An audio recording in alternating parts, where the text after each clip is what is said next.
أعوذ بالله من الشيطان الرجيم بسم الله الرحمن الرحيم الحمد لله رب العالمين الصلاة والسلام على أشرف الأنبياء والمرسلين خاتم النبيين بالقاسم محمد وأهل بيته الطيبين الطاهرين المعصومين الذين أذهب الله عنهم الرجس وطهرهم تطهيرا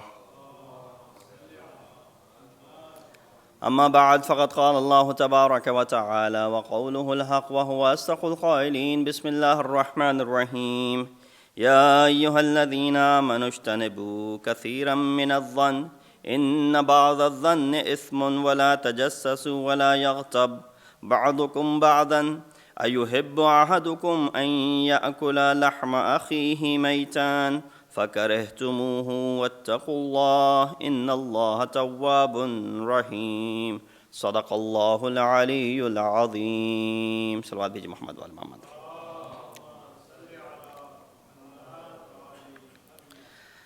Assalamu alaikum wa rahmatullahi wa barakatuh.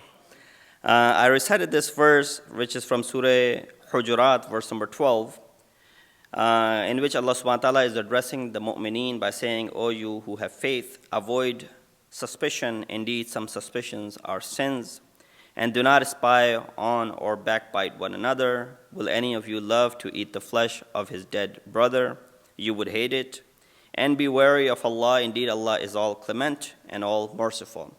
If you remember, we were discussing under Risalatul Huquq, the third right that Imam is talking about, right of the tongue.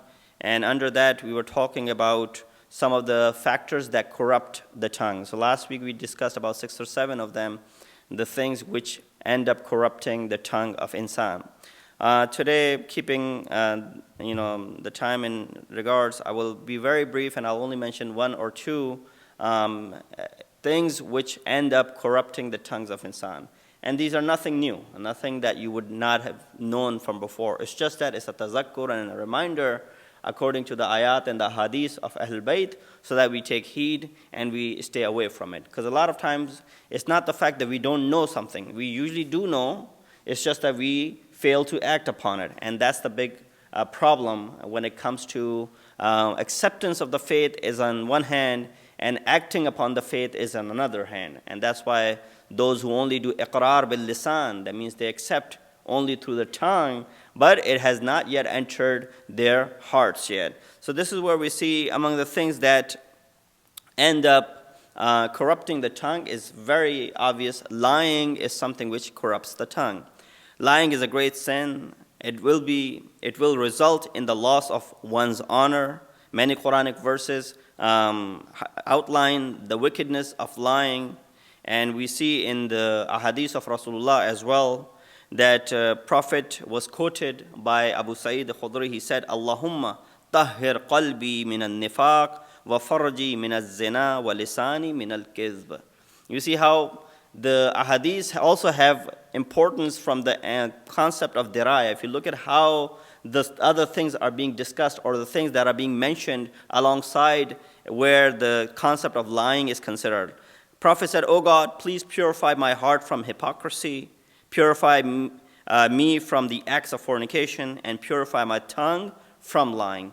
So if you look at the previous 2 actions, how Prophet has associated in a way that he's making a dua, what is the relationship between these 2 and this lying? There's a very deep relationship, and that's the reason Prophet mentioned this hadith in that fashion. He could have just talked about lying without anything else alongside with it, but he says, Allahumma tahhir, O Allah subhanahu wa ta'ala, purify my qalb, my heart, and keep me away from indecent activities, concept of zina, which is being discussed here, and lisani min al-kidhb, and also protect my lisan, my tongue, from any type of lying. We see lying is something which can ruin man's faith. Our 5th Imam said, Innal kidhba huwa al-kharabul iman. It ends up corrupting not only just the tongue, but it also ends up corrupting the faith and the iman of insan as well. This is where we see Amir al-Mu'mineen Ali ibn Abi Talib alayhi salatu wasalam also mentioned. He said, La yajidu abdun ta'am al-imani hatta yatruk al-kadhiba كَذِبَ جِدَّهُ وَحَزْلَهُ. He says, no man shall taste faith unless he or she abandons or he abandons lying, be it serious or as a joke. And so lying is not just something which we say, oh, I was just joking. And these days we have these abbreviations, just kidding, JK. And, all of these abbreviations basically reflecting upon that, no, I didn't really mean to what I had said. So even Imam is telling us to stay away from lying, even if it might be in the sense of joking around. Because, if you do that a couple of times, then you will lose the credibility of your tongue. You will lose the credibility as far as whatever comes out of your mouth. So a man told the Prophet, O Prophet of God, would a believer commit adultery? And Prophet replied by saying, it is possible that a mu'min might end up committing adultery. The man asked, would a believer tell a lie? Prophet said, never. For the first thing, when he asked about the concept of zina, Prophet was saying, yes, there's a possibility that the believer might indulge into this act, which is not permissible in Islam. But the same person, when he asked about lying, in the same sentence, Prophet said, never. A believer, if you're calling him a believer, will never lie. The man asked, would a believer tell a lie? Prophet said, never. God, the exalted said, only those fabricate lies who do not believe in the signs of Allah, and it is they who are the liars. So the believer, and the liars is something which is not able to go together. It's not a combination that goes together. And that's why Rasulullah is very blunt about it by saying that yes, a believer might fall prey and do indecent act, as he mentioned before, but when it comes to lying, a believer would never commit that act. Our 11th Imam also says, حُتَّتِ الْخَبَائِثُ فِي بَيْتٍ وَجُعِلَ مِفْتَاحُهُ الْكِذْبِ. He says, if you want to look at the importance and the magnanimity of this lying, he said all evil deeds were placed in a room, and lying was made its key. So obviously, if there a room, if you can imagine, with all the evil deeds in it, and how do you enter that room? You enter that room with the key, which is consists of lies. So therefore, lying is something which is considered to be the root of all the other evil actions as well. When you look at the root of lying itself, our Prophet says, "La yakdhibul kazibu illa min mahanati nafsi." So why does a person lie? We understand that lying becomes the reason for other corruptions, and as well it corrupts the tongue, it corrupts all the other things as well, and all the evils. The key to that is lying. Now, what is the root of lying? Prophet says, one only tells lies because of his feeling being lowly. That person himself feels that he's in a way in some sort of inferiority complex, and because of that, this person ends up making fabrications and ends up making lies. So we can conclude from that feeling lowly, and to hide that effect, it results in fabrication. And that's why we saw in the history as well, in Tariq as well, as far as the narrations are concerned as well, so many lies that were fabricated in the history or in the books of ahadith, they also resulted in the same fashion, because either they wanted to suppress the right of another individual, or they felt that they weren't anything in front of those exalted personalities. They ended up creating these lies for themselves. And Banu Umayyah really hired a lot of people in order to go ahead and make a factory of these fabrications, or the liars who would just sit and all they will do is to just fabricate ahadith, make them just similar as to what the real ahadith in regards to Ahl Bayt were, in order to go ahead and achieve their agenda. Salawat biji Muhammad wa ali Muhammad. Another thing which ends up corrupting, that's one thing, lying. Second thing which ends up corrupting the tongue, no other thing but ghibat, or known as, talking behind someone's back, backbiting, or gossiping also goes under the same criteria. Before proceeding, we must clarify what is it meant by this ghiba, or gossiping. The late Shahid Thani defined gossiping or ghibat as ascribing things to someone behind their back that they would dislike. So anything. A lot of time people say, no, this is not ghibat, I'm saying what is truth. Well, yes, you might be saying what is truth, but that person will not be agreeing, or he will dislike it when he hears that you have said such a thing about that individual behind their back. And that's why I recited this ayat from Surah Hujurat, verse number 12. The act of gossiping is bad, since both the speaker and the listener are attacking a defenseless person. It is as if one eats the flesh of his dead, defenseless brother, and the other one who's unable to attack because they're not present in that company. So when the person is not there, he will not be able to defend himself. 4 points are stressed in the Quran in regards to this ayah. Muslims and brothers in faith are just like our brothers. So the concept of brotherhood is being mentioned over here. When you backbite or lie about someone behind their back, right away you're breaking this brotherhood. So Muslims are considered to be brothers. A Muslim's honor is just like his flesh. So the honor, if you go ahead and destroy someone's honor, is as if you have torn apart this person, or eaten this person's flesh, or destroyed this person's flesh. Gossiping behind his back to hurt his honor is like eating the flesh, as mentioned before. The fact that he is absent and is unable to defend himself is similar to him being dead. And that's why Allah subhanahu wa ta'ala mentions in this ayah that this person was maytan.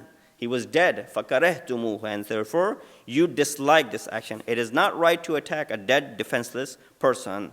Well, yeah, if the person was in front of you and you were mentioning about something about him, although he might not like it, but in that sense, it would not be considered a ghibat because you're saying it in front of them. That goes into another category, which is divulging secrets of other individuals. That itself is a bad thing, but it will not go under the criteria of backbiting. And we see that there are tons of ahadith when it comes to ma'asumeen talking about this concept. Amir al-Mu'mineen says, al-ghibatu juhdul ajiz. This is where Amir al-Mu'mineen is actually telling us the root of why a person resort to going ahead and doing this gossip or backbite. Imam says backbiting is the endeavor of the weak. The person who's weak performs this act. If he was strong or she was strong, they would not have said such a thing. They would have confronted this person on their face. The fact that they're talking about behind their back shows the ajizi and the weakness of this individual. The second verse regarding this issue is from Surah Nur, verse number 19, in which Allah subhanahu wa ta'ala says, indeed, those who want indecency to spread among the faithful, there's a painful punishment for them in the world and in the hereafter. Allah knows and you do not know. And this is also talking about, spreading the rumors and the false, or sometimes things which are not even false, sometimes spreading the rumors about individuals. Because when you spread a false rumor, you have committed two things. One is the backbite. Second, you have slandered that individual. So there are two bad things that you have done. When you do tell a lie, or you speak about someone which is correct, but at the same time you have done something wrong, which is that you have backbited behind this individual. The only instances where it is mentioned that this is not considered to be gossip or backbite or ghiba is when an individual is involved in situations, for example, there's a testimony that has to be given for a case in a system of law in the court, that you're testifying about someone and the judge is asking you about a certain individual, and here you say, no, if I mention the bad habits of this individual, he will dislike it. No, over here in the qazawat, in the court of law, there's nothing wrong. You can go ahead and reveal those things, because this is where it is in regards to the muhakama, in regards to the judgment. Also another place which it is allowed is in the concept when it comes to marriage, that when a person comes and asks you in regards to a marriage, saying, do you know so-and-so person? Here you're allowed to reveal the hidden secrets of this individual if you know, because it is a matter of getting these two individuals together. Salawat bi Muhammad wa ali Muhammad.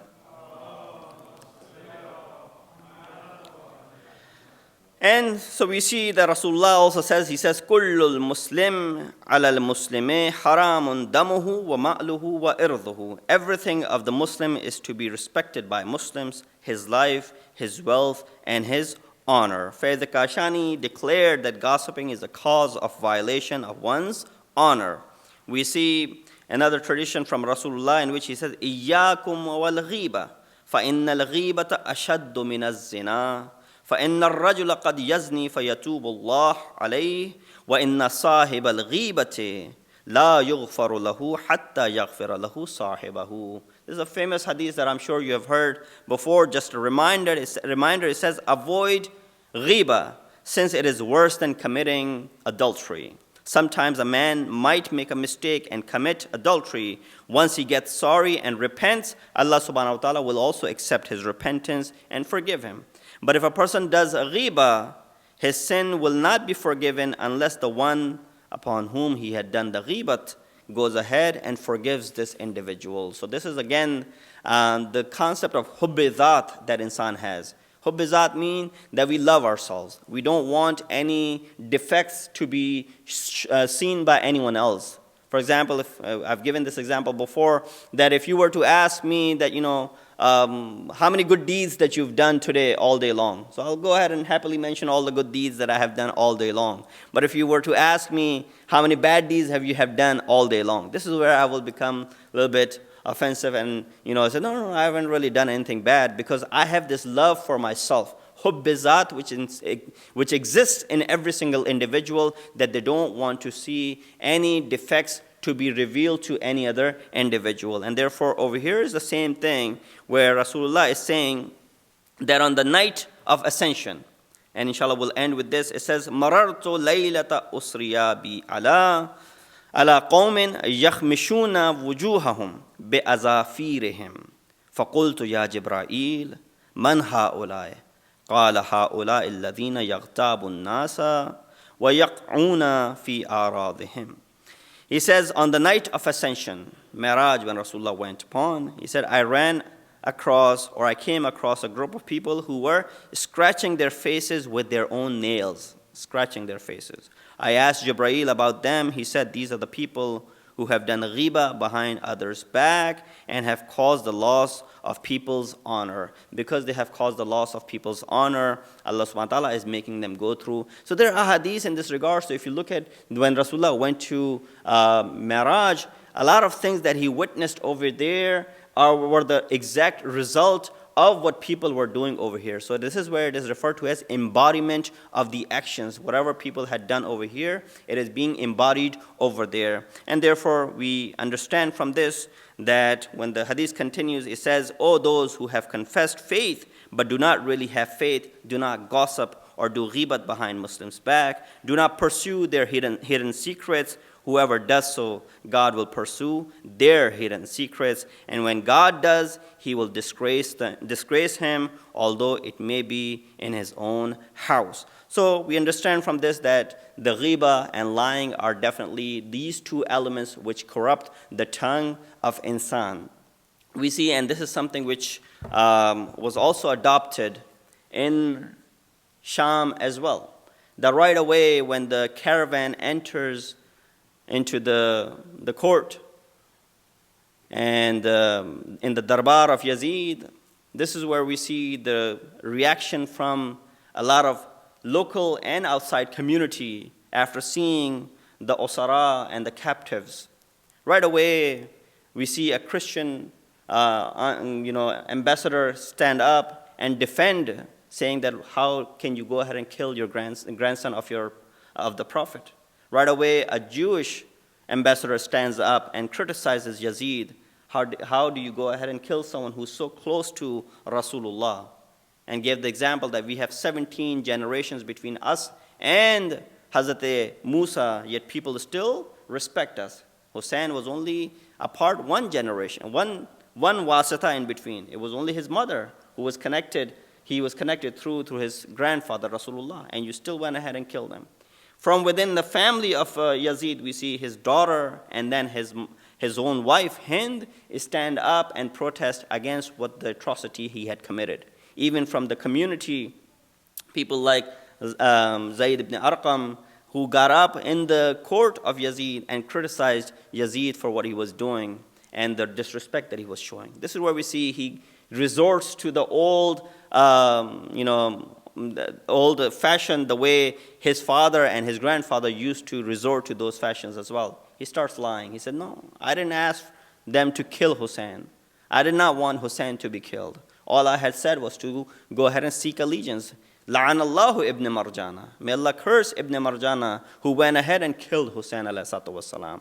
But nonetheless, we see right away they start resorting to the concept of lying because they do not want to see this atrocity to be associated to themselves. Just the zikr of Masaib, that we see that when the caravan is going, and on the way this caravan is passing the fields throughout between Kufa and Sham, this is where this little girl known as Sakina, every time she looks up on the spear, she sees the head of her father.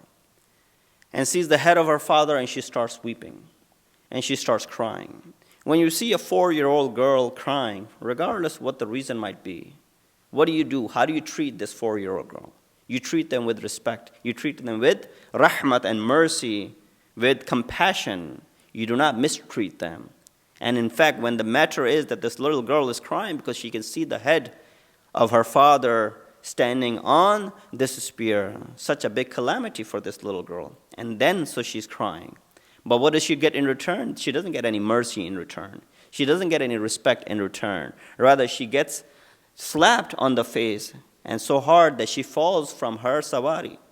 She comes down and the caravan continues on, and we see this is where the Rawat have mentioned, the narrators have mentioned, that the head of Imam Hussein comes down from the spear and comes down onto the ground. And when the head of Imam Hussein comes down, the whole caravan stops. The whole caravan stops. This is where we see that people come up to Imam Zainul Abidin and Janab Zainab as to go ahead and see why the head of Hussein is on the ground. And we're unable to move the head of Hussein, and we have to move towards Sham. Go ahead and see if you could do something. This is where Janab Zainab realizes that Imam Hussein is trying to tell us something, that someone from his family has been left behind. She goes back and checks every other savari, and she finds that Janab Sakina is missing. And so she goes further back looking for Sakina. She had first lost Sakina on the day of Ashur, when the Ravi mentions that the kids had spread like the beads of the tasbih. Today again she has lost Janab Sakina. So in pursuit of Janab Sakina, she runs backwards. She goes back as far as she could, and in this bayaban, in this desert, she's looking for Janab Sakina. And all of a sudden she sees that this old lady is carrying Janab Sakina in her hand, in her lap, and she's caressing her. Janab Zainab sees this scene, and she thanks Allah subhanahu wa ta'ala, and she thanks this lady for taking care of Janab Sakina. She says, give me Janab Sakina, give me our daughter, because we have to move towards Sham, and the caravan would not move if you do not give us our daughter. And then when she takes Janab Sakina into her hands, she thanks the lady, saying that you took care of our girl, you took care of our daughter, and we want to thank you. If you have anything that you want from us, we belong to the household of Rasulullah. We'll make dua on your behalf. This is where the history tells us that it was the mother of Janab Zainab who lifts the veil and says, "Oh Zainab, you failed to recognize me. I am your mother Fatima. How do I watch these scenes? How do I see you being battered around from one place to another? I'm accompanying you. I was there when you were in Karbala. I was there when you were in Kufa, and I will accompany you until you enter Sham as well. Inna lillahi wa inna ilayhi raji'un. وَسَيَعْلَمُ الَّذِينَ ظَلَمُوا أَيَّ مُنْقَلِبٍ يَنْقَلِبُونَ. Oh Allah, please accept our ibadah tonight. Oh Allah, we have done a lot of sins. Please forgive our sins. Oh Allah, make us follow the path of Ahlul Bayt alayhim salatu wassalam. Oh Allah, give us the strength to follow the teachings of Ahlul Bayt alayhim salatu wassalam. Oh Allah, hasten the zuhur of our awaited Imam and make us among the helpers and the soldiers of Imam. Wa akhir da'wana anil hamdulillahi rabbil alameen.